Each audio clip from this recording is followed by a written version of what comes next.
فلسفیوں سے کھل نہ سکا اور نکتہ وروں سے حل نہ ہوا، وہ راز ایک کملی والے نے بتلا دیا چند اشاروں میں۔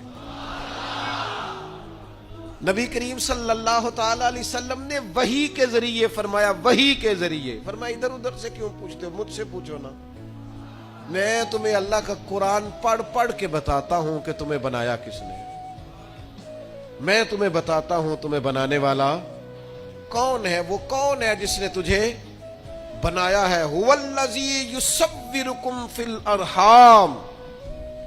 تو ماں کے پیٹ میں تھا، ایک نطفہ تھا،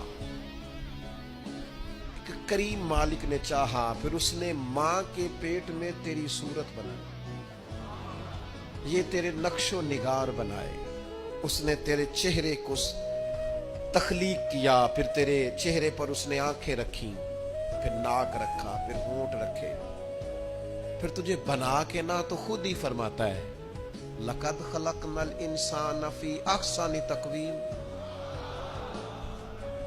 خود بنا کے نہ خود فرماتا ہے کہ تحقیق میں نے انسان کو بڑی ہی خوبصورت ساخت پر پیدا فرمایا۔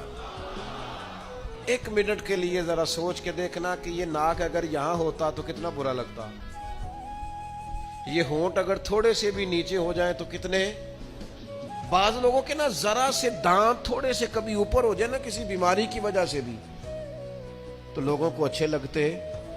اللہ نے جو چیز بنائی ہے اسے بار بار توڑ کے سجا کے نئے سرے سے کر کے دیکھ لو، سونی اسی طرح ہی لگتی ہے جس طرح میرے رب نے بنا دی ہے، اسی طرح ہی خوبصورت لگتی ہے۔ اور وہ کہتا ہے یہ جو تیرا چہرہ ہے نا، فی ای صورت ما شاء رکبک، جو تیرا چہرہ ہے نا، کسی کا گورا ہے تو کسی کا زیادہ گورا ہے، کسی کا گورا ہے تو کسی کا سانولا ہے، کسی کا رنگ گندمی ہے۔ یہ بندے کی مرضی پہ نہیں، یہ اللہ کہتا جیسے میں نے چاہا ہے نا۔